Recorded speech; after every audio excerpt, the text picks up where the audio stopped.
Good morning. It is an orange sherbet delight this morning. It is beautiful. Thank you for being with me. I appreciate you. I'm going to continue with our chapter 6 here out of Ants Among Elephants. I haven't talked very much this morning, so we're going to work my voice out together.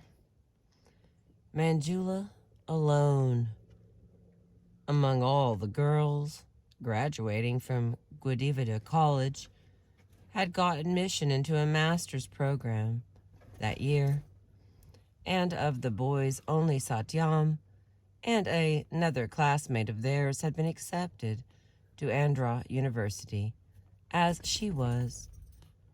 Yes, we have Wiley Dog in here playing tunes for us as he walks across all of the tambourines. A friend of mine gave me more tambourines, so I think I'll do is I'll just spread them around, and then when he walks around, he'll play us a song. All right, let's see. Back to the story here. And of the boys, only Satyam and another classmate of theirs had been accepted to Andhra University, as she was. Neither Ashok or Visalawara Rao had gotten a seat. Manjula was convinced that whether she studied or not, God was on her side, and she would always pass. So pretty.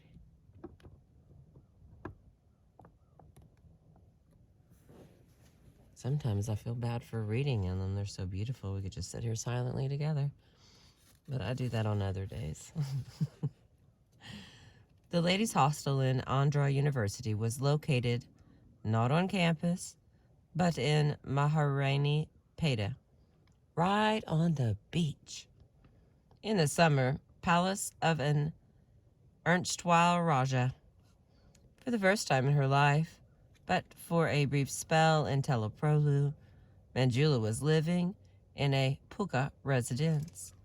Not only that, it had a ceiling fan. 2 weeks after moving in, Manjula was informed by the watchman that she had a visitor. She was stunned to find Viswara Rao waiting in the visitor's lounge. He was emaciated, disheveled, shivering as though with fever. His eyes were those of one who hasn't slept in ages. He asked her how she liked the university and what she wanted to do after. No doubt he wanted to know if she would marry him. But neither of them referred to that.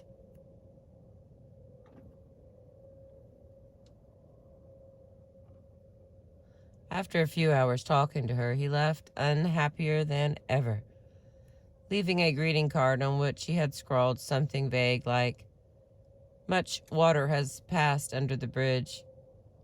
Manjula would never see him again. Every day the university bus picked up the girls and brought them to campus, where all the boys waited anxiously, sweating in the heat, making sure their hair was in place, jostling to get a glimpse of the girls as they got off the bus.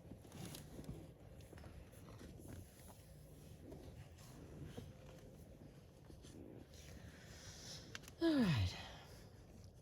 Manjula made a new set of friends who considered themselves sophisticated.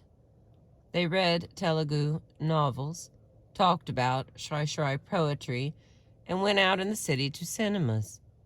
They were smug and assumed they could pass without studying hard. They sat in the library or lounged on the verandas facing the beach, laughing and gossiping about everyone on campus. They especially liked to laugh at the other Christian girls, the majority of whom went everywhere together, even to the bathroom. I'm going to move slightly so I can see what you cannot see. I'm going to move this backwards just a little bit. go. Oh, wait, that was a park. Sorry. My bad. Okay, there. That makes me happier. Okay.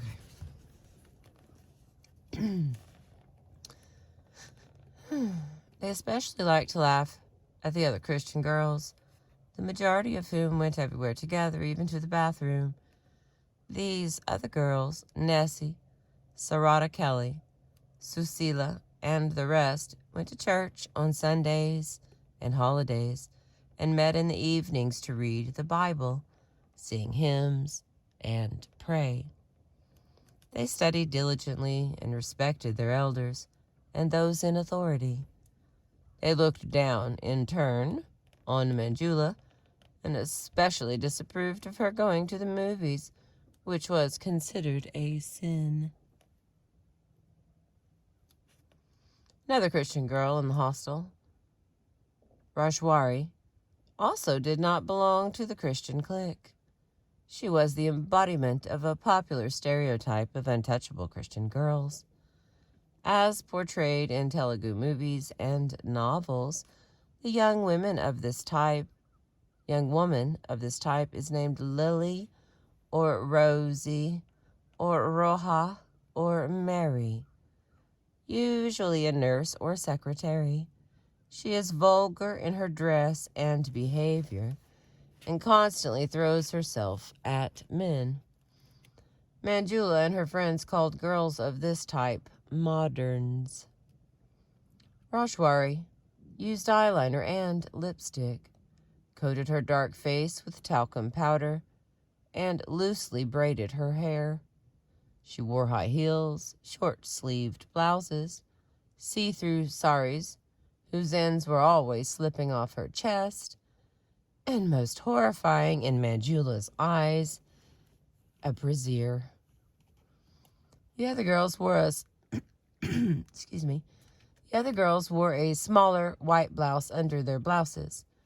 To have straps visibly outlined against a girl's back was too shocking. When Rashwari walked by, the boys made fun of her strong talcum powder scent and loose braid. Excuse me. While at the same time tripping over each other to catch a glimpse of her bra strap through her blouse. Okay, hang on, let me get a drink. Oh, it's so quiet, except for me talking.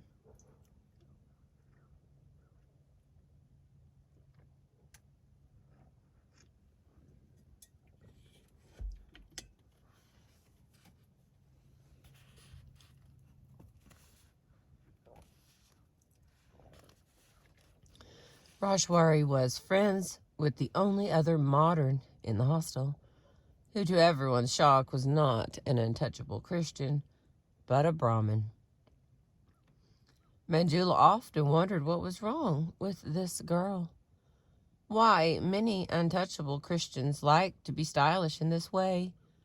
Brahmins typically reveled in looking old-fashioned, but the boys would never harass a Brahmin girl, however provocatively she dressed or behaved. When exams came, every girl went mad with anxiety. The Christian girls spent their days in a frenzy of prayers and cramming. One night, Nessie got on her knees to pray and fell asleep, waking up in the same position only 5 minutes before her exam started. Manjula's friends, she accidentally discovered one night when she woke up to go to the bathroom, were hiding in closets and studying hard. The reason? It was all competition when it came time to apply for jobs. The higher your marks compared to the others, the better your chances would be. To dupe their classmates into complacency during exam preparation, the girls would pretend not to study at all. When the exam results were issued, Manjula found out that God does not bless those who are lazy and go to cinemas. With the third-class degree she received, she would never get a college teaching position. When she returned home with just a third class, she lost the respect of Manyamama, who now fought with everyone in the household. Manyamama would imply that Manjula had only been good at studies because she wasn't pretty, saying, "As soon as I was 12 years old, all the grooms were chasing after me, making it impossible for me to focus on schoolwork." Manyamama would denigrate Carrie for trying to elope with a minor, knowing full well the girl had been of age, and constantly compared the Camhams unfavorably to her own family. Manyamama had never forgotten how Manjula had bitterly opposed her marriage, and now her resentment was rising to the surface. One day this conflict came to a head when Manjula finally responded to Manyamama's attacks on Carrie's character by asking, "What about your sister?"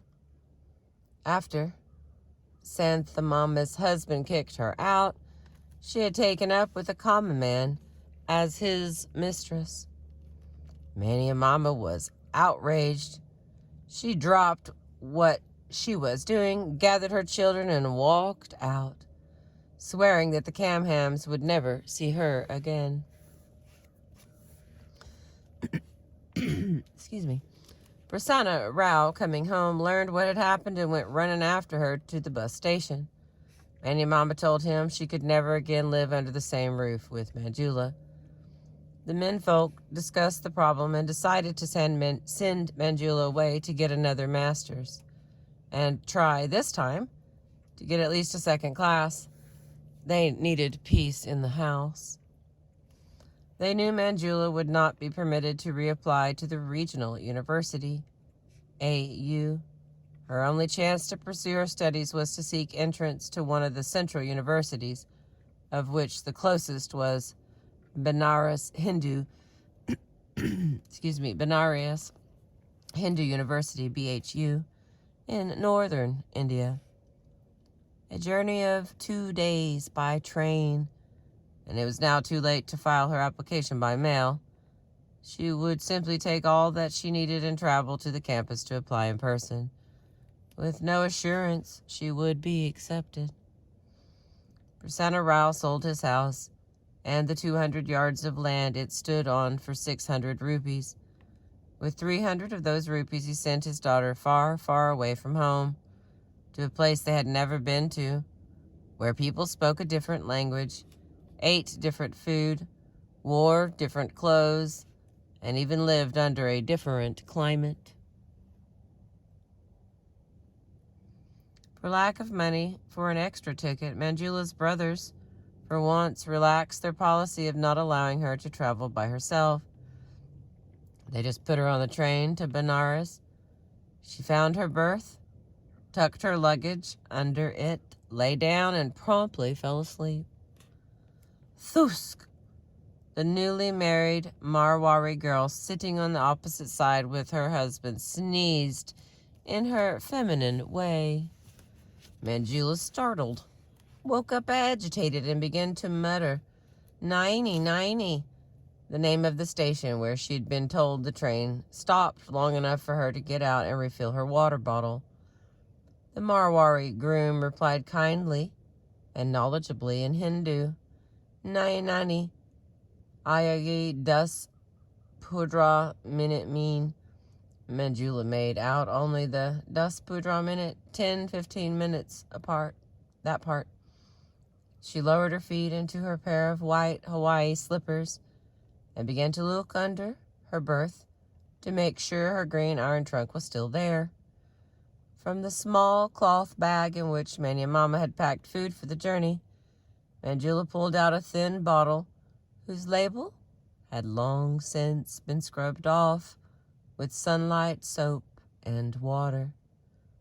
Years ago, Martha Mama had bought it for 10 paisa from a woman who sold empty tin cans and bottles and old newspapers.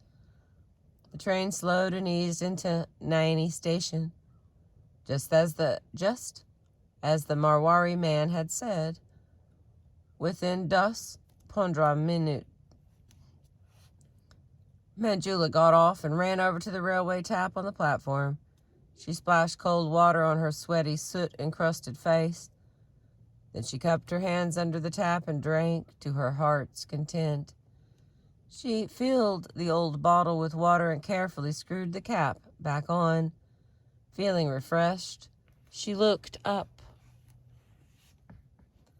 The train was pulling out of the station. Manjula's heart stopped. With one hand clutching the bottle and the other gathering the folds of sari to lift it off the ground so she wouldn't trip over it, she sprinted frantically behind the moving train. The gigantic mountain of metal was slithering away like a dragon, spewing clouds of black smoke as she, a speck of a girl, raced behind it. Her braid lashed across her chest and the railway water sloshing in her belly. She reached out her hand as far as she could until her fingers felt the steel bar on the door of an unknown compartment. With one last burst of effort, she caught hold of that bar and hoisted herself onto the second step leading up to the door. She was in. Tears did not stream down her cheeks because she was a brave girl, a strong girl. But her heart pounded and her temples throbbed from the enormous expenditure of energy, and not least the thought of what would have happened had she not caught the train. The green trunk was not just the only trunk in her family's possession.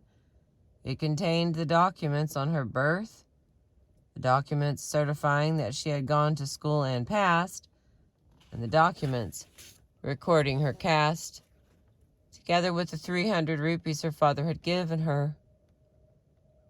Manjula arrived in Benares and hired a tonga, a horse-drawn buggy, to take her to the campus. The ladies' hostel was nearly empty, as it was still summer break. The warden of the hostel, a statuesque spinster, questioned Manjula, and finding she was so lost and clueless that she had traveled 1,500 kilometers without filing an application first, took pity on her. The warden let her stay in one of the rooms and asked her to write an application.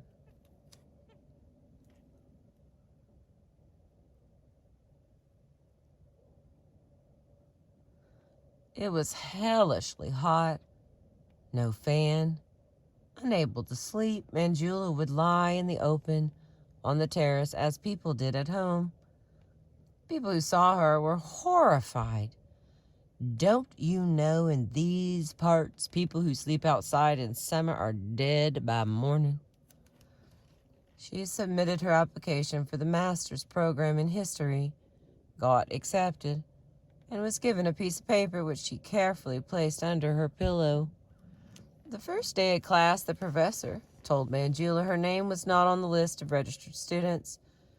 She had neglected to read the piece of paper she was given and had literally slept on it. The writing on it was not some office official gibberish as she thought, but a warning that if she did not pay her fees by the required deadline, her admission would be rescinded. Manjula made an appointment to see the vice-chancellor, but emerged from the meeting empty-handed and with tears in her eyes. The sun was blazing, and not a single leaf moved in the breezeless afternoon. As she walked back to the hostel, Manjula recalled her mother and her dying wish, her father and his fervor for education, her grandmother's hardships for the sake of Manjula, and her brothers who doted on her, the family house, her sister-in-law who had packed her meals, the disappointment she had caused them all, the hopes she had dashed theirs and her own. As she thought of these things, tears burst out of her like water splashing out from under the lid of a boiling pot. Akpo Koyi Parashawi Hai Kaya. Manjula raised her head and saw a man of her own age standing in front of her. The man spoke no English, and she spoke no Hindu. She kept saying things in a mixture of Telugu and English, appending hi to the end of each sentence in a pointless effort to make her speech at least approximate the sound of spoken Hindi. After a great while and many frantic hand motions, this patient man at least divined her trouble. He pointed toward a particular building and, with an encouraging wave of the hand, urged her to go in. In the lobby, she saw a group of 20-year-old men lounging around a table and chatting loudly. These were the student union men, and this building was the student union office.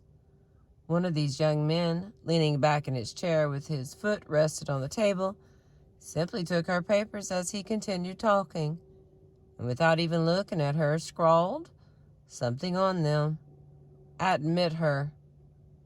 A simple order to V.S. Jha, the vice chancellor of the university, and handed them back. That was how powerful the student union was. Universities such as BHU are training grounds for politicians. Today's student union officer is tomorrow's minister. Excuse me. Summer was over and the students returned to campus. The girls in the ladies' hostel were true ladies. The majority of them were fabulously wealthy. Not the common type of wealthy that Manjula knew. Daughters of business tycoons, members of the aristocracy. There we go. One girl was even Nepalese royalty. Her roommates were unfriendly. They blackmailed her for fun. Manjula had borrowed a Telugu novel from an Andhra girl who warned her not to lend it to anyone else. Manjula did, though, to a male classmate who wouldn't return it. Manjula's roommates threatened to tell the Andhra girl. Another lesson for Manjula. Never do anything that you have to keep secret. She finally went and admitted her misdeeds to the Andhra girl. Every girl in the hostel belonged to a clique. North Indians bullied South Indians and never mingled with them. There were separate messes for North and South. North Indians wouldn't go to the South Indian mess, while South Indians wouldn't dare set foot in the North Indian one. Within both North and South were sub-cliques, based mainly on language. BHU was a Tower of Babel. Students from Kerala were divided into two cliques, Christian and Hindu, while Andhra girls stuck together. They opted to live in a single room and did everything as a group. When a new Andhra girl came, the others looked after her and helped her get settled. But no one helped Manjula, nor did anyone invite her to share a room. She was utterly isolated. Desperate to find a group to belong to, Manjula looked for a church. Benares was the most quintessentially Hindu of cities, so it was hard to even find one. Also called Varanasi, it is an ancient city on the banks of the sacred river Ganga that has been a center of Hindu learning and piety for thousands of years. The only church Manjula could find was the one established by migrants from Kerala. But when she went to see it, she found the Christians in that church were not like the Christians she knew. They all looked alike. Elite, high-caste people. The service was ritualistic, with incense burning, as in a Hindu temple. Manjula felt so out of place that she left in the middle of the service.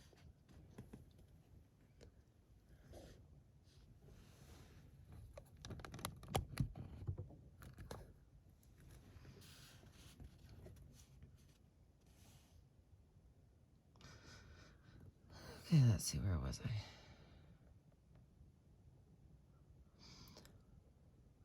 There was also the problem of English. Through the end of her BA, all of Manjula's classes had been taught in Telugu.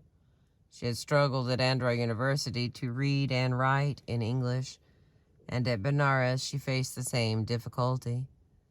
Outside her classes, her lack of fluency was a source of shame on this cosmopolitan campus where English was the lingua franca. As Lohai, an independence leader second only to Gandhi in stature, once said, "The use of English is a progenitor of inferiority feelings." Wow. Look some of that. Anyway, Manjula had brought her father's military woolen rug with her, which was useless in Andhra because of high temperatures. Here, too, it was useless, because it couldn't retain even the smallest amount of warmth. But she couldn't afford to buy something more suitable. She put on all her clothes and layered all her sheets and still couldn't stop shivering through the night, inevitably going to her classes drowsy. One day a theft took place in the ladies' hostel. Some valuables were stolen. Immediately, the authorities launched an investigation. Along with the campus police, 2 female professors came, equipped with a public address system. They ordered all the girls to come out of their rooms and gather in the quad. They announced rooms at random and ordered the girls of that room to go back in, escorted by the professors. Manjula's room number was called Vimala Saxena Pushpa Agwar Manjulabai. Please step forward and enter your room. The professors searched the room thoroughly, looking even inside the soap dishes and books. They opened Manjula's green metal trunk. The 2 women peered into the trunk. When they saw what was in the trunk, their eyes opened wide. Slowly, in unison, they raised their heads and looked at each other in disbelief. Manjula stood there with an embarrassed smile. No ill-gotten valuables were stashed inside that green trunk. Those 2 ladies were astonished at how little it did contain, and that of no value at all. They had never known such poor people existed in this world. They said nothing.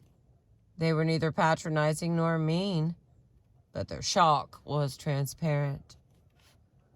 Manjula understood why she was undergoing these torments. It was the wages of her sins. The sins of not having studied hard in AU, of having gone to the movies and had fun. This was her penance.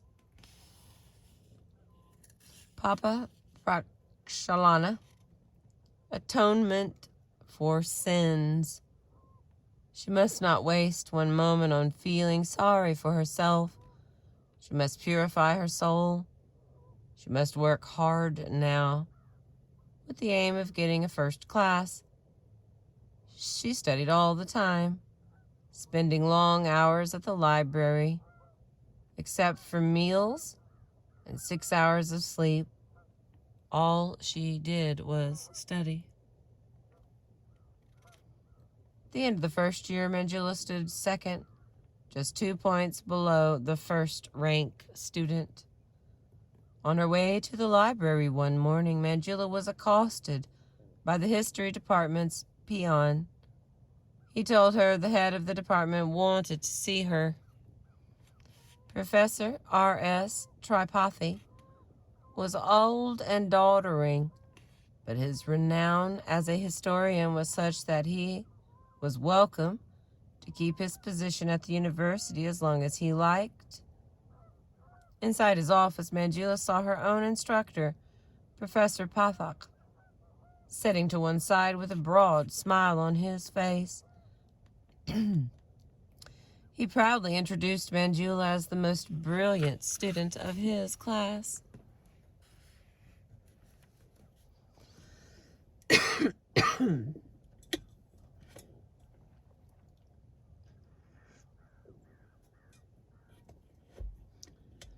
As Professor Tripathi gazed at her, his face darkened. His eyes shrank into black slits. He was revolted by the sight of Manjula. One look at her and he knew she was poor and untouchable. The Mary in her name made it unmistakable. She is the one I told you of, Pathak explained. You wanted to meet her. But Tripathi merely stared at her coldly and said nothing. Humiliated, Manjula excused herself. She left the office feeling dizzy. As she walked to the library, she could feel the venom of this poisonous man spread through her veins, shutting down her heart, her brain. She was on the point of collapsing. She ran back to the hostel and fell on her bed. She stayed in for a week. In the second year, Manjula's social life improved slightly. Her new roommates were an Andhra woman named Durga Kumari and a North Indian girl named Asha. By the rough hand of circumstance, the pure and the impure were thrown together. Durga Kumari was a Brahmin doctoral student in mathematics, and despite her high caste, she too was ostracized by the Andhra clique because she was too old. She was 30, and at that age sure to end up a spinster, and she was poor. Asha, Abhinaya, as the merchant caste is known in North India, came from the richest family of any of the girls in the hostel. They sent her to the university with 150 sets of clothes so that she would never have to wash. Even so, Asha was especially kind to Manjula. Asha went to the South Indians' mess with her.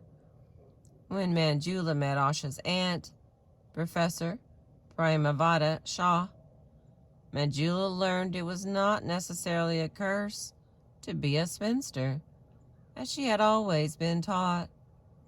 In elite circles, some women choose not to marry and didn't feel ashamed in the least. Miss Shaw devoted herself to mathematics and saw family life as a distraction. Manjula decided when she had a daughter, she would name her Asha. Benares has been a pilgrimage center for over 2,000 years. The pious come to the city to bathe in the Ganga and wash away their sins.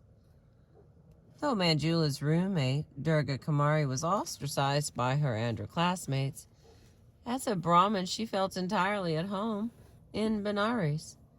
She loved going to the temples. Since she could not go alone, she asked Manjula to come along. When they got to the temples along the river, Durga Kumari almost fainted from emotion.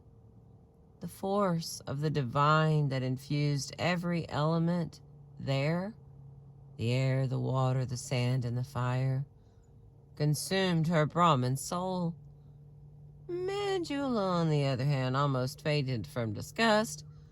The filth, the stink, the slime, the revolting activities going on all around them overwhelmed her. Surrounding the temples were thick masses of people in nothing but wet loincloths, displaying their pot bellies, hairiness, hairlessness, diseased skin, running noses, coughing mouths, oily hair, hernias, sagging breasts, toothless gums, shaven heads, missing limbs, wrinkled arms, stiffened fingers, and fungal toes. They were all bathing shamelessly, men and women together. The Hindu worship equipment, the dead flowers, the leftover food were strewn all over. Manjula had seen many untouchable colonies, including those of Madagas, but she had never seen and could never have imagined a filthier place on earth. On the Ganja, bodies burned on the gnats, which are the steps leading down to the river, in ritual cremations, and their remains were pushed into the water, often only half consumed. The waters of the river were dark and dense. It was perhaps the most polluted water Manjula had ever seen. She watched in horror as the throngs of bathers took that water into their mouths, let it swirl into their throats, and swallowed it down. Ugh. I'm with you, Manjula, there on that. Ugh. Manjula and Durga Kumari faced an unspoken problem at the entrance to the temple. As an untouchable, Manjula was not supposed to enter. Should Durga Kumari pretend to be oblivious of her friend's uncleanliness and walk in beside her? What should Manjula do? Should she pretend out of politeness that such a monstrous oppression did not exist and attempt to casually enter the temple with her friend? Yet this dilemma resolved itself simply as soon as it arose. Manjula, of her own will, refused to enter even the holiest of temples, the Kashi Viswanath. She knew if she took one whiff of that air into her lungs, she would drop dead on the spot. But when the university girls planned a picnic to Sarnath, Manjula went along thinking, what kind of history student would I be if I am in Benares and do not visit Sarnath? Sarnath, just 13 kilometers from Benares, at the confluence of the sacred rivers Ganga and Gomati, is where the Buddha first taught his Dharma and attracted his first disciples. Sarnath was where, in the 3rd century BC, Emperor Ashoka built one of the many pillars bearing the inscriptions of his edicts, in utter contrast to the Hindu temples. It was a clean, peaceful place. Well, except on that day. When the boys learned of the girls' picnic, they too planned one. They brought along a gramophone and a manservant who carried it on his head. The boys followed the girls, and the manservant and the music followed the boys. When the girls turned around to look, they made the servant kneel down and change the record to Madhua Madhuki Na Dekha from the hit movie Shri 420. Here's some of the words. Don't look, turning around in the journey of life. You are not alone. We are also there with you. Manjula always loved the wealthier students' endearing mischief. As their 2-year program was coming to an end, Asha and her rich friends discussed the idea of giving farewell presents to Manjula. Asha knitted a sweater and told Manjula it was called a cardigan. Someone else gave her a sari. Another, a handmade jewelry box. Manjula was overwhelmed by her roommate's kindnesses. She packed her things, bought train tickets. Only 1 day was left. It had been 2 years, and the government had still not dispersed her scholarship, one of the many ways in which benefits owed to untouchables are undermined. If she left before the university took its cut, the rest of it would never reach her. At 9 in the evening, before her departure, she took Durga Kumari and went to see Professor Narlkar about the money. The meeting couldn't have stood in sharper contrast to her earlier one with Professor Tripathi. Although also a Brahmin and renowned as a mathematician, Professor Narlkar was extremely courteous. His wife plucked jasmine blossoms, strung them on a thread, and gave each of the 2 women a piece of it to adorn their braids. She served coffee, and the couple chatted with the 2 women about their families. For Manjula's sake, the professor arranged for the clerk to arrive early at the office and went in early himself. Together they processed the scholarship, and Manjula was able to get her money before starting for home. After 2 days of travel, Manjula reached her father's new home in Viravali, a village in Krishna district. She took a long, hot bath and washed the soot from her hair and skin. She was the only one living there with her father. Peace all around. For 18 years, studying had been her main occupation. With the end of her master's program, all that was over. She slept as much as she wanted. She felt calm. A few days later, Manjula was cutting vegetables when an unexpected thought struck her. What am I? What is the purpose of being? How can any human being ever be doing nothing? From that moment on, her calm left her, and she grew restless. Then she noticed small plants sprouting in the yard. Every day she watched them in awe, because by evening they would be 1 inch tall, and the next morning when she woke up they would be 3 inches. The plants needed nothing from her. They grew by themselves on a patch in front of their house that needed no fertilizer. Having at one time served as the floor of a cow shed, Manjula plucked the spinach, cleaned it, cooked it, sent some to neighbors. After 2 months of doing little else, she received her marks list in the mail. She was shocked to find she did not get a first class. She barely got a second class. What could have happened? Had she deluded herself about her own ability? But everyone in the university had been amazed at how tenaciously she studied, and no one doubted she would do well. Could she have numbered her answers wrong? 1 number wrong? All the rest that followed would be wrong. Did she lose, or did they lose some of her answer sheets? She stared and stared at her marks list. Then, like a photo developing, a picture formed in her mind. She had made top marks in all the papers except for those that were graded by Tripathi. With the poor marks from his papers, she barely averaged out to second class. His venom had a delayed effect, and Manjula's career would suffer. She applied for jobs and got an interview for a position teaching political science at a Catholic college in Elleru.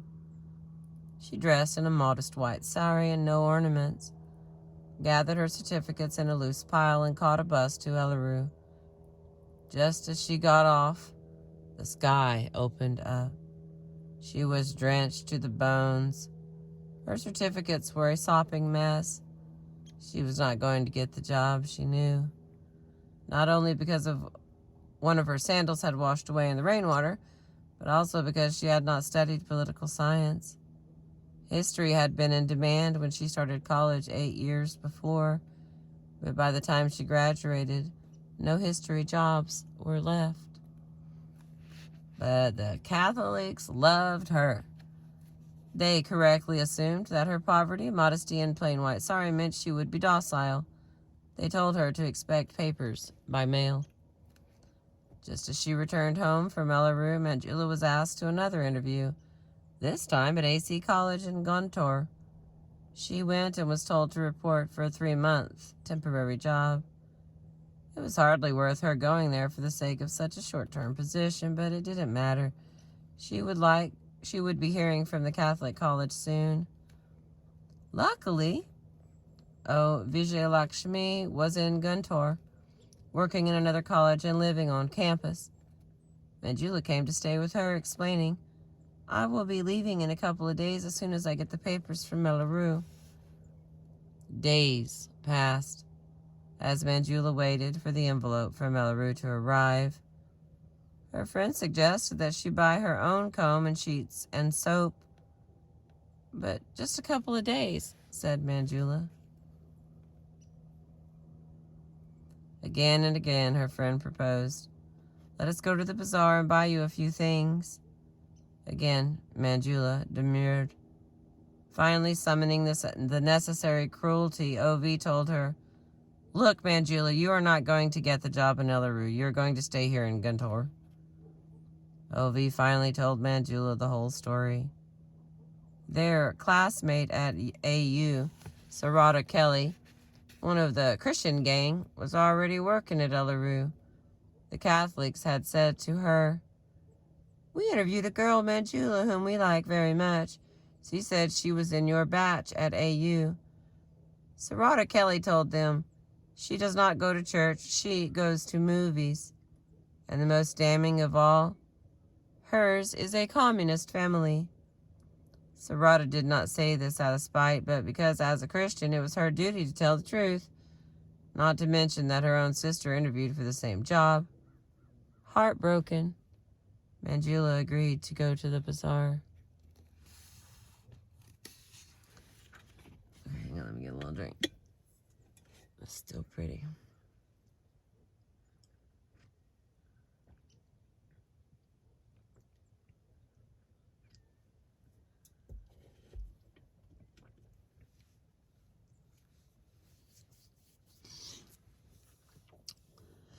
Manjula moved into the ladies' hostel in AC College, where the faculty and students lived in the same quarters.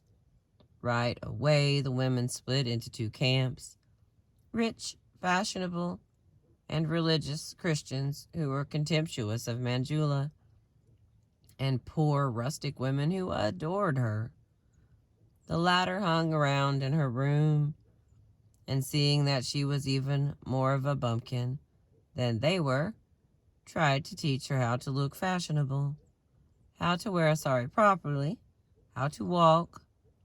Madam, you just got your first job. You have to learn these things. Sushila, another Christian from AU, was teaching at AC College. Sushila, who was fluent in English, and her friend, Lilyavatha, took to mocking Manjula. On one pretext or another, they would make her say English words with a Z in them, and when she said J instead, common mistake among Telugu speakers, they laughed at her. In AC College, they also disseminated Manjula's story. That girl comes from a communist family. That girl does not go to church. 24-year-old Manjula accepted this as her lot. Later, when she read Bernard Shaw, she realized others too had suffered the stigma of being irreligious. Well, at least I'm not alone. On the first of the month, Manjula received her first ever salary payment, a mere 40 rupees, because she had only worked a few days of that month. Like a good girl, without even counting it, she put it in an envelope, went home, and handed it to her father. She felt it was his money. The family owed money to one and all. The grocer, the milkman. With Manjula's income, they were able to pay off some of their bills. But the AC College principal, Paulus, couldn't wait for Manjula's 3-month assignment to be over. After hearing the rumors of her family's godlessness, he was impatient to banish Manjula from the college. Manjula was not keen to remain in such a hostile environment, but Paulus did not get another candidate, and so was forced to ask Manjula to stay. Satyam had just taken a job teaching at a private tutorial college in town. Manjula happily moved out of her hostel and found a rental place with him. Every day she cooked for the two of them and then walked miles to teach. Since some women lecturers, such as Manjula, were not much older than the young women they taught, Paulus instituted a new rule to distinguish students from faculty. Faculty women had to wear their hair in a bun. Every day from then on, it was a struggle for Manjula to keep her unruly, long, thick, curly hair in a bun. She tried pins, clips, slides, bands, and hidden cords, but as soon as she managed to make up the bun, it would start to unravel. Balancing her bun gave her neck pain. And then Sharaya, Satyam's friend from Teleprola who was working in Guntar, once had occasion to walk Manjula to campus. On the way, he was half amused and half disturbed to see her doing a particular dance, balancing her bun while paying respectful greetings to the elders. With her 2 hands full of books, every 10 seconds, silly smile and namaste, namaste, namaste, namaste, sir, namaste, madame. Papa, what is this? Do you know how silly you look with your endless namastes? You look like a clown doing funny tricks. Manjula felt so embarrassed. But she had been raised by a devout Christian grandmother who had beaten this humility into her. Once in her childhood, she'd run into Martha's friend, Pastor Israel, in the bazaar, where Manjula was playing with her friends. She dropped everything, folded her hands, and said namaste. Then she went home and found Mr. Israel chatting with her grandmother. Once again, she folded her hands, namaste. Then she went back to the bazaar and yet again saw Mr. Israel with folded hands, said to him, namaste. The old man got nervous. Either she was crazy or she was up to some mischief. Shaking with fear, he fished out some coins, pressed them into her hands, and ran off. After Nan Sharaya pointed out how it looked, she learned to be more sparing with her namaskarams. Some people saw charm in Manjula despite her awkwardness. One of her students, a soccer star of some upper caste, asked to take her to a cinema. Manjula thought it was just a friendly gesture. As always, she asked Satyam's permission. Surprisingly, he said, "Okay, if it's a matinee, you can go if you want to." So the two went to see a matinee. A few minutes into the movie, the boy slowly slid his arm around her shoulders. Manjula got tense. Pretending as though nothing were happening, staring at the screen. Without turning her eyes or getting agitated or excited, she picked up his hand at the wrist with 2 fingers, as if she were picking up a rotting fish, and placed it back in his lap, as though to say, "Here, this hand strayed onto my shoulder. Take it back. It belongs to you." Again, after a few minutes, he slowly put his arm around her shoulders, and again, as casually if she were wiping sweat off her neck, she retrieved his hand and returned it to him. It went on like this. The boy put his arm, the girl would return it. Then the movie was over. They both acted as if nothing special had happened between them, and he dropped her off at home. In a class, she was nice to him, and he continued to adore her. She never gave him another chance to see her personally. Over the school holidays, Rama Rao came to visit. He took one look at Manjula and her bun and remarked, "Our papa is growing old. We must marry her off." Satyam said, "We have been looking but have not found anyone yet." Although the parents of a desirable groom had in fact approached him, the boy, an untouchable, though not a Christian, was a lawyer in Elleru. The parents were excited that Manjula was up for a job at the Catholic college nearby. "Even if she does not get that job, we have influence and can get her a job." For reasons he never explained, Satyam had rejected that match, leaving the whole family dumbfounded. Then Rama Rao told Satyam about his roommate, the Rajamundry, where Rama Rao was a librarian at the college. "I adore that man. He's the same caste and a Christian as well. He teaches English literature." Manjula had no part in this discussion.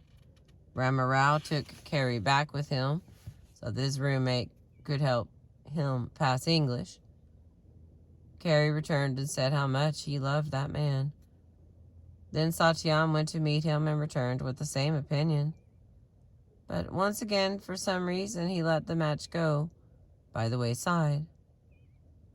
Manjula left it to her brothers to find her a husband. She continued to work over the summer and earned extra money by proctoring during examination season. Proctoring can be either easy or hard, depending on your attitude. It is hard to do an earnest job easy if you don't care. Owing to the twin influences of Christianity and communism, Manjula believed that the task of removing all the immorality, injustice, and corruption from the nation rested upon the shoulders of people in positions of responsibility, however slight, and that everyone must do his or her part. With this philosophy ingrained in her, she invigilated with utmost sincerity. Some of the students taking the exam were the sons of powerful men, violent thugs. But when she caught a student cheating,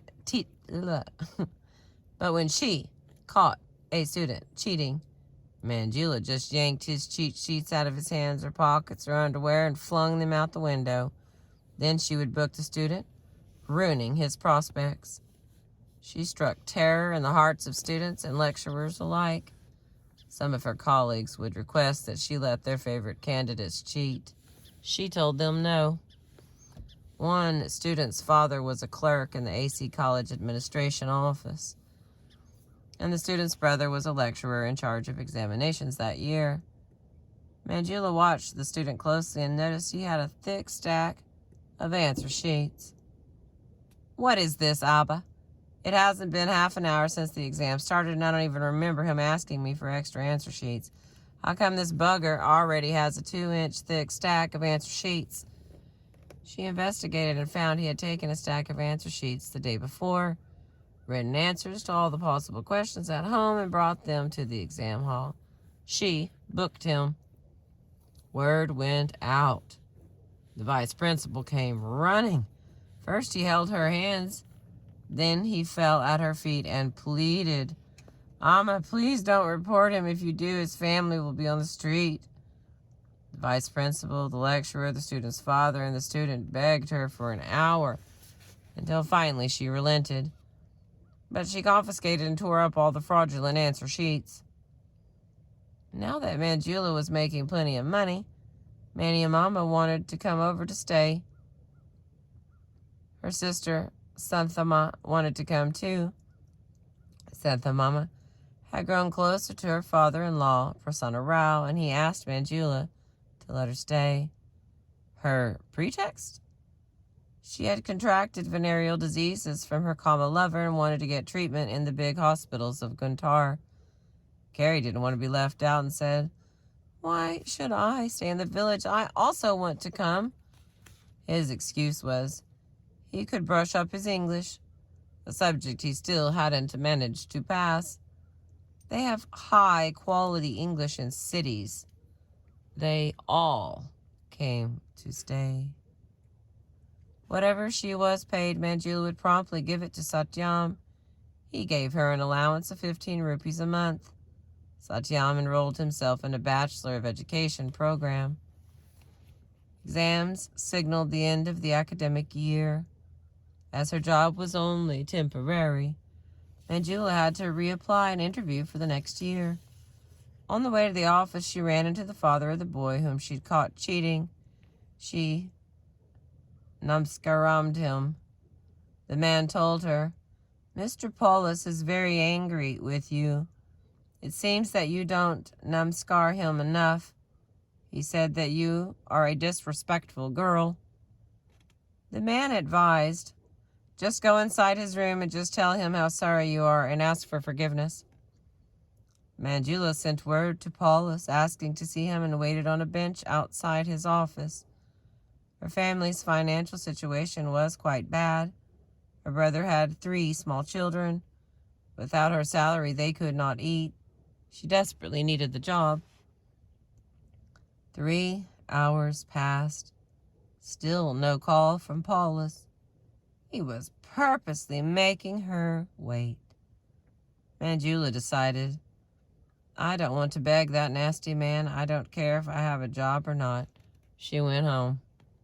Satyam never chided her for not thinking practically. He sent Mania Mama and her sister and children back to live with Prasanna Rao. After some time, Manjula found work at the Government College for Women in Guntur. Satyam and Manjula found a cheaper place to live, a meagerly furnished room in a prostitute colony near the college. Carrie joined them. Then Rama Rao got a librarian job in the same college. And then Shariah was already there. All the friends were back together. And all of them leached off Manjula for their expenses. Carrie set up a credit line with a cigarette shop for him and his brother and Rama Rao to use, which Manjula had to pay. Rama Rao lived in Vijwada with his wife, Vimala, and commuted to Guntur. Vimala gave him ticket money to get to work, but not enough for the return fare, so Manjula would pay for his return ticket. It got so bad that Manjula's salary was not enough, and she had to borrow money from colleagues. She felt she was losing respect in her college. Manjula longed to get married. She had grown up, for the most part, without parents, raised by relatives who cared for her out of duty, and by brothers whom she feared, always having to worry that she might inadvertently do something to displease them and lose their kindness. Her only hope of escape from this unending insecurity was to marry a man and form her own family. With her education and her job, she should have made a desirable bride, but she was no such thing. She was dark, her family was poor, they didn't go to church, and worst of all, her brothers were violent communist sons of bitches. Manjula was almost 25 years old. Her family was beginning to worry. Once she crossed 25, it would be difficult to find a match. The fear of Manjula's spinsterhood spread like a dread disease through the family circle. And Satyam received a letter from his old classmate at Andhra University, Ganjaraju. Ganjaraju had become a lecturer in Anantapur, a southern district of Andhra. A new young tutor in his department was Mala, also Christian. Ganjaraju rushed to the post office and sent a telegram to Satyam, following it with a letter. If you let this man slip by, it would be the blunder of your life. The best thing about him was that he not only knew that they were communists, he kind of fancied that they were. Through Ganjaraju, Satyam invited the man to visit. He arrived in Guntur by train, though Ganjarao had dashed off a letter letting Satyam know which train he was coming by. Satyam impolitely forgot to meet him at the station. He had to find his own way to the prostitute slum where Satyam and Manjula were staying. This tall, skinny, dark, handsome, painfully self-conscious and polite man wasn't dressed presentably as a man seeking a bride should be. His pants and shirt were plain white, the front of the shirt covered with minute holes from cigarette ash. His skin was clear, his eyes smiling. He had a dimpled chin and a thin black mustache, and one of his 2 front teeth was coffee-stained. His middle finger was permanently discolored by nicotine. Satyam recognized this man immediately. He was the prospective suitor he had gone to meet a few months before, and Rashramurti, Rama Rao's roommate. Rama Rao, after he graduated, had got a job as a librarian in the government college at Rajamundry. At the library, he noticed a man who always came in wearing white tennis shorts and carrying a tennis racket. He would check out highbrow books in English, books no one else would dare to look at. philosophy, literary criticism, and modern poetry. Rama Rao had heard from someone that this man had earned his BA and MA from one of the oldest and most prestigious modern colleges in Asia, the Madras Christian College. No wonder he was so debonair. He studied under British and other European professors, civil servants, political leaders, and businessmen from around the world. Rama Rao found out the man even had an LLB, a law degree. However, since he did not get a second class in his MA, he had been hired at Rajamundry only as a tutor, not as a lecturer. Rama Rao was curious to get to know this man. As he needed a roommate, he proposed that they rent a house together and share the rent and cooking. The marriage shared rent all right, but as for food, Rama Rao cooked, and the man just sat at the table, cigarette in hand, with a book in front of him without taking his eyes off that book. This noble-looking man would sip the tea and eat the meals that Rama Rao put in front of him. That was how the sharing worked out. Rama Rao often wrote Satyam, "You would be interested in meeting my roommate." When Satyam finally came to visit, he was impressed. The man talked about T.S. Eliot. Satyam's cheeks burned with admiration.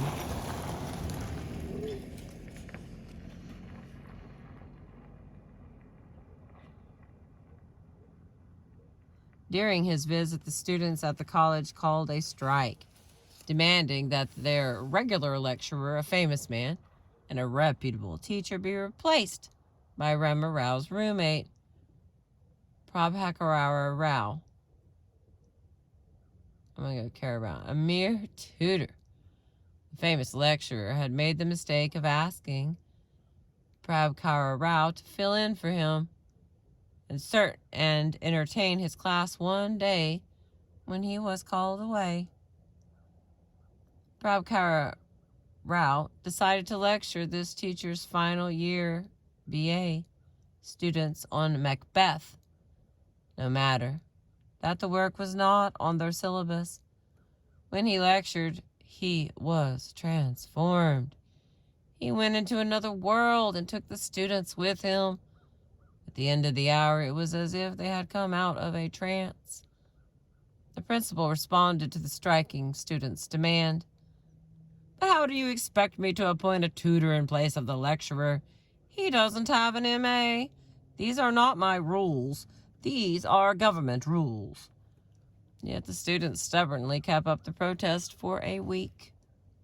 Nonetheless, Satyam had not pursued Prabhakara Rao as a match for Manjula. Carey, too, who had earlier visited Rama Rao in Rajamundry, thought no less highly of the man. Carey was especially pleased to find out that Prabhakara Rao played tennis every day and was good at soccer, too. His English was so good and his voice so splendid. The sports department used him as a commentator in cricket matches.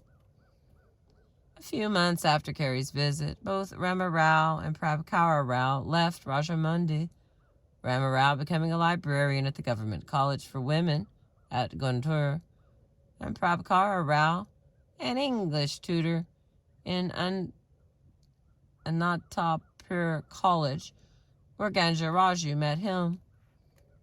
Now here was Prabhakara Rao again, put forward a second time as a marriage prospect for Manjula. Two of Satyam's closest friends and well-wishers of his family had recommended this man as a suitable match for his sister. And finally, he and Manjula had a chance to meet. He took a seat on the only chair in the room. Manjula and Satyam sat on the cot. They didn't think to offer him tea or coffee or even water. Few words were exchanged. Then Prabhakara Rao left.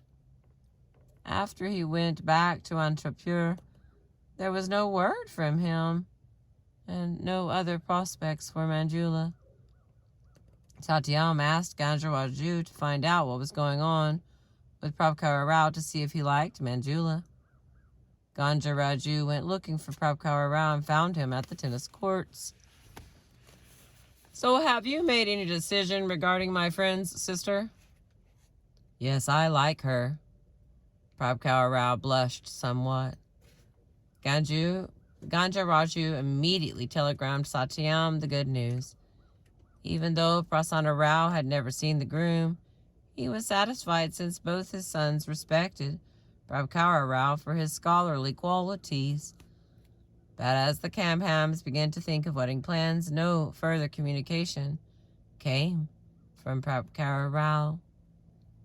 3 long months went by. Manjula had no other prospects. Then, like a pleasant breeze in a suffocating summer, came a letter from Prabhakara Rao. My family will bring Nishchartham to you. It's an engagement ritual.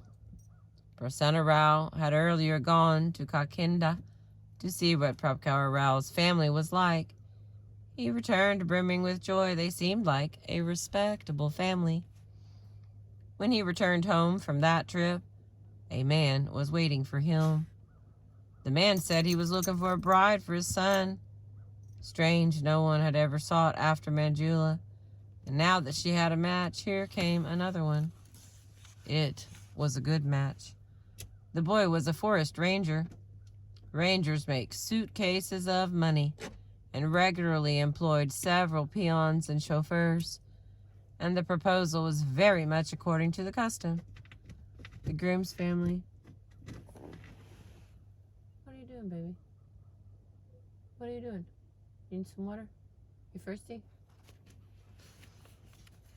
Okay.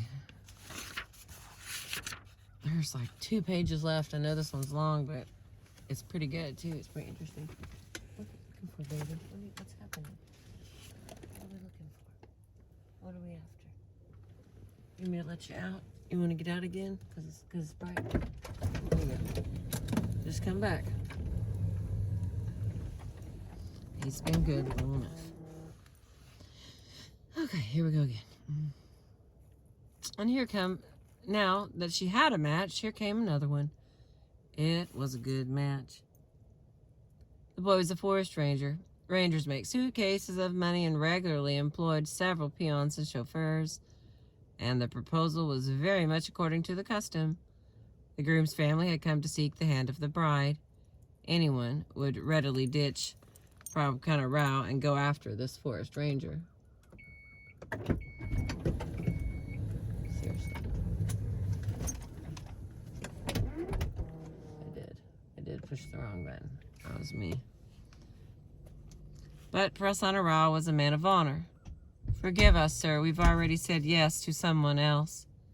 The forest ranger's father asked the Kamhams to at least meet his son.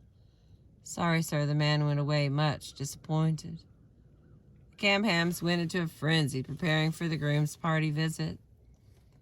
Prabhakara Rao's mother was naturally excluded as she was a widow.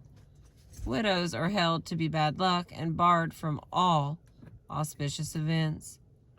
His uncles Paul and Paulus and their wives came. The women wore elegant saris, and Mr. Paul wore Western-style clothes. While Mr. Paulus dressed in traditional attire, they were all finely dressed and smelled good too, like cardamom. Prasanna Rao and Satyam, all dressed up in their nicest and most respectable clothes, well-groomed and polite, stepped forward to receive them. Please come in, please come in. The 2 parties sat down to face each other. They exchanged a few words and laid out a plan. Manjula would come out to be presented to the groom's family. After she had their approval, they would give her the sari and jewels they had brought. She would go and put them on and come out again, and they would all pray and feast. When Manjula came out the first time, the groom's party made no effort to hide their disappointment. The bride's party was terrified. The groom's party did not present Manjula with the gifts. Instead, they said, "Let us pray." Then they dropped the bombshell. "You must give us 5,000 rupees as a dowry." The Kamhams were stunned. There had been no mention of dowry until now.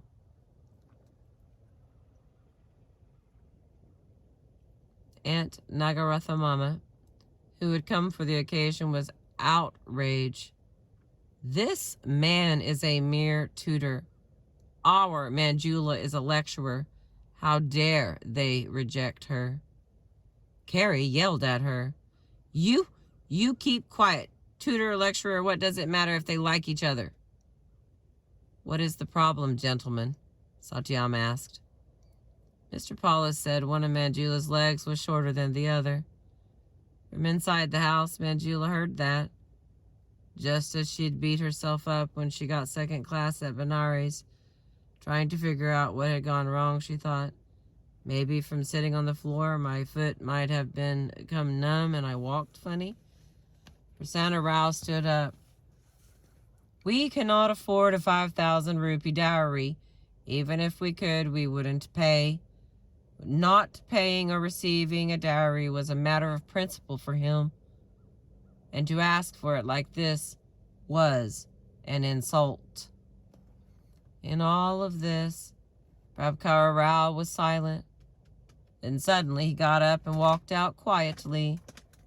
Carrie ran after him, baffled. Prabhakar Rao reached the train tracks and started walking on them. Carrie was distressed, thinking that Prabhakar Rao surely meant to kill himself. Carrie ran up to him and persuaded him to turn back, took him home. Meanwhile, Prabhakar Rao's family had left without touching the feast.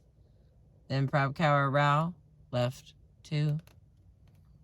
In the face of the other party's outrageous demands, the Kamham men had stood firm. But as soon as they left, Prasanna Rao collapsed. Satyam wept. All three of them climbed into their beds and stayed there, sobbing. They would not eat, they would not sleep, they would not go out. Now there would be rumors, speculations as to what could be wrong with Manjula. After this engagement, Manjula was touched water. No one else would drink from the same glass. Where before she'd been hard to sell goods, now she was rejected merchandise. Not only were her prospects gone, but the honor of the whole family was spoiled. Prasanna Rao could not show his face in the street. Prabhakar Rao wrote a letter apologizing for his folks' behavior and promising to convince his mother to accept the match despite the views of his uncles and aunts. But by now it was pure fantasy to continue to hope. In any case, Prabhakar Rao never wrote again. Satyam approached Manjula with tears in his eyes. "I'm sorry, Amma. Again, I ruined your life with my stupidity." He was referring to his handling of the Azarvadam affair. Manjula determined to set things right for her brothers and her father. She was willing to do everything in her power to restore the family's honor. "Anayaya, big brother," she said to Satyam, "I want to go to Antapur and talk to Mr. Prabhakar Rao." Satyam had to agree, even though it was thoroughly ignominious behavior for a girl to travel hundreds of kilometers to approach a man. The two of them kept Manjula's journey a secret from the rest of the family. Gaja Raju was told to receive Manjula. When Manjula arrived at Gaja Raju's house, she took a bath and ate. When Prabhakar Rao was brought in, when the two were alone, Manjula went off like a long string of firecrackers. Prabhakar Rao listened patiently as she blasted away. Why have you behaved like this? Why can't you take a decision one way or another? Why did you have to leave us in the lurch like this?" He didn't reply. "But why?" He finally said, "I am like that. If I ever do what I should, it is by mistake. I only blunder into right. This is the weakness of my character. He said all this in English. Manjula, despite her hurt and anger, was in awe of his command of English. Gaja Raju took them both to see a movie. The next day, Manjula took a train back. At college, Vijayalakshmi was eager to know what happened. Manjula says he is an offensive man. Why? He asked me an offensive question. What did he say? He wanted to know if I know cooking. That is what you found offensive? Any man would ask that question. It is a compulsory question. But I very much take objection. Manjula waited for his letter. Again, there was no letter. And then they decided that no letter would ever come. Manjula would have to resign herself to a life of spinsterhood. And that is all of chapter 6, my friends.